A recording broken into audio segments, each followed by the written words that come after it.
Lo saludo a Marcelo Larraqui. Hace mucho que no hablaba con él y anoche precisamente lo veía en Canal A, pero era sobre referencia de otro libro que había escrito. Hola Marcelo, ¿cómo te va? ¿Cómo andás?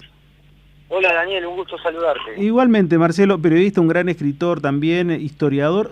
La verdad que hay unos libros, antes de ayer me preguntaba un hijo que me decía, ¿y este libro de Galimberti? Y le digo, es genial. Si podés leer el de López Rega también vas a entenderlo. Y ahora, ayer le decía precisamente con la fecha, hay que comprar sí o sí La Guerra Invisible, el último secreto de Malvinas, y de Marcelo Larraqui especialmente. Marcelo, Sí, cuando te vienen los... agradezco, te agradezco. Sí, la verdad que cuando viene esta fecha, ¿qué es lo primero que se te viene a la mente?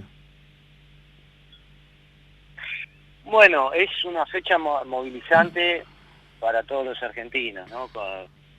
Porque nosotros tenemos Mm, también el 25 de mayo, o el Día de la Bandera, el 24 de marzo también es una fecha muy sí. fuerte y muy movilizante. Yo creo que el 24 de marzo y el 2 de abril son las dos fechas, por lo menos es mi impresión, ¿no? Más movilizantes en términos de historia reciente, ¿no? De los últimos 50 años de la Argentina. Mm, sí, las fechas más convocantes, o mejor dicho, más movilizantes del siglo pasado, diríamos.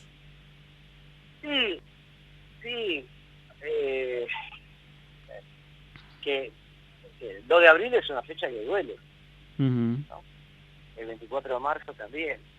Después se generan más debates, se generan más, pero básicamente es como una herida abierta, que pasaron 40 años y se mantiene, lo mismo que el 24 de marzo. Eh, no son fechas que puede decir, bueno, el 10 de diciembre es una fecha conmemorativa de retorno a la democracia, pero no tiene o el 17 de octubre para los peronistas, Claro. pero no tiene esta rispidez, digamos, esta cosa áspera Ujú. que te toca, ¿no? Un poco en el corazón, en los sentimientos, que te hace reflexionar, que pone un poco más de tensión, digo, al diálogo en la sociedad, ¿no? Claro, Marcelo, cuando se ve esta fecha, obviamente que el sentimiento de aquellos que han transitado la guerra en carne propia es una de las visiones. Ahora, políticamente, cuando vos analizás, y especialmente este último libro, todo el contexto que rodea, que no fue del todo quizás explorado, ¿cómo lo ves? ¿Qué conclusión te queda a vos? Bueno, en cuanto a la guerra misma, lo que tiene la guerra que queda emparentada a la dictadura. Sí, hay una visión que a mí ya no me Mm, convence más, o me parece que hay que ir abandonando, es la de los chicos de la guerra, ¿no? Como diciendo, bueno, mm, un dictador que en una borrachera llevó a los chicos a la muerte. Esa fue como la primera visión, ujú. que por un lado sí desmerecía el empeño y el profesionalismo con el que pelearon, tanto conscriptos como oficiales y suboficiales en Malvinas, Claro, y hay muchísima prueba de esto, aún con las desventajas tecnológicas, digamos. Porque sí. si vos decís solamente los chicos de la guerra, que fueron desvalidos, que fueron incluso torturados, que no les daban de comer, en el frío, todo eso es cierto, pero no es lo único, Mm, ¿no? Porque aún esos chicos de la guerra que dejaron la vida, tenían la causa Malvinas adentro, no es que decían, bueno, de esta guerra me quiero escapar, ya mm, estaban ahí. Justamente ayer estaba en televisión con un excombatiente que preguntaban quiénes querían ir a la guerra cuando él tenía 18 años y él dio el paso adelante ujú, también, ¿no? Ahora, eso por un lado. Después, claro, esto no quiere decir que haya sido una extorsión moral por parte de Galtieri en una dictadura ya en la debacle, que ujú. buscó un tema que es causa nacional para los argentinos y que representó una catarsis de 150 años en ese momento de reclamo incumplido. Entonces, hubo por parte de Galtieri una extorsión moral, como diciendo la dictadura se cae, yo voy a retomar las Malvinas porque tengo la impresión de que no le va a interesar a Gran Bretaña o vamos a negociar desde una posición de fuerza. Entonces, eso obviamente es condenable. Galtieri no esperaba que viniera Gran Bretaña militarmente, Ujú, Galtieri no se dio cuenta que estaba peleando contra la OTAN, ujú, que Argentina se convertía en un enemigo de Occidente. ujú. Ese es el punto también, ¿no? Después, obviamente, la guerra retrasó en términos diplomáticos, retrasó muchísimo los avances de diálogo y la posibilidad de sentar a la mesa a Gran Bretaña. Y hoy en día es una fortaleza militar que es una base de la OTAN directamente. Entonces, por más que haya un diálogo con los isleños o en la ONU, etcétera, tiene que haber como una decisión política de la OTAN de decir, bueno, desmilitarizamos Malvinas y se las entregamos a los argentinos. Ujú. Este contexto de discusión es en realidad una parte de la evolución que falta todavía de la sociedad a 40 años de lo que nos ocurrió.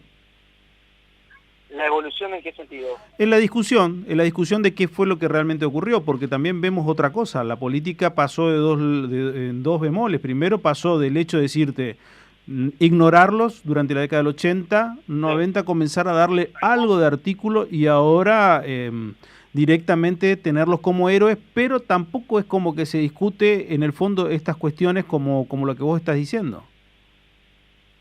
Claro, sí, por un lado, nos contaban los excombatientes que volvieron acá y vieron la guerra y fueron ignorados, olvidados. Bueno, en la Guerra Invisible yo pongo al continente de relieve como parte del teatro bélico y los excombatientes del continente que por una ley del Congreso empezaron a cobrar las pensiones durante 3 años, después por un decreto se las sacaron en el año 87. Ujú. Cobraron 3 años y no cobraron más. Y ahora están peleando por una ley que les dé una pensión de guerra.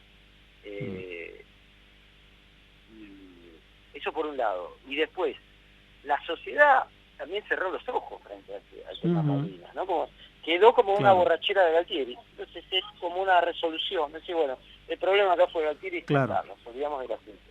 Mm. Y después, claro, ¿qué haces con los tipos que dejaron la vida ahí, con los familiares, con los que combatieron? Sí. No hay un reconocimiento moral, ni siquiera Mm. económico, en el caso de los combatientes del continente. Y después la discusión, es decir, Malvinas es una herida que está instalada, o es un despojo, ¿no?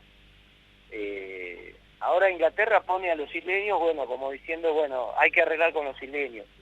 Los isleños es como una especie de blindaje, ¿no? Porque los isleños no van a tener la decisión de decir, bueno, queremos integrarnos en términos humanitarios con Argentina. Lo ideal, que es muy difícil, es recrear la situación de los años 70, donde estaba YPF en las Malvinas, llamadas del Estado, había competencias deportivas, becas de malvinenses que venían a estudiar a la Argentina, y había algo ahí, porque las islas eran pobres también y necesitaban. Hoy las islas tienen un desarrollo mucho más importante, es una reserva de petróleo, ellos hacen acuerdos de pesca, pero lo que cuenta en términos militares, la defensa de las islas la paga la OTAN. El costo, el presupuesto es de la OTAN. Y la política exterior es de la OTAN. Es decir, que lo que le dejaron a los malvinenses es el manejo local. Es como administrar un pueblo de 3.000 personas, que tampoco es tan difícil de administrar, ¿no? Bueno, esa es la situación. Entonces yo también cuando fui a Malvinas pensaba, digo, bueno, acá es cuestión de generar confianza con los malvinenses, generar lazos comunitarios, becas, integración, etcétera, pero hay que pensarlo en términos geopolíticos, ¿no?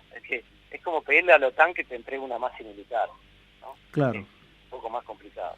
Claro, claro, claro.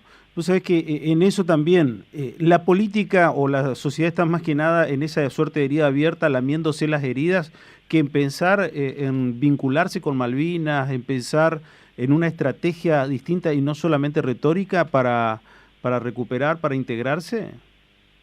Mira, a veces ya se usa también Malvinas como política interna, ¿no? Como diciendo, bueno, los malvinenses ven que no somos un país serio, que tenemos problemas económicos, ellos también, ¿para qué van a querer integrarse?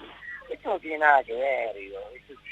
Como si fuéramos Alemania, digamos, los malvinenses se integrarían. Eso no tiene nada que ver. Eso es una excusa, me parece. Porque yo te digo, para mí la principal traba es militar. No tiene que ver con los isleños.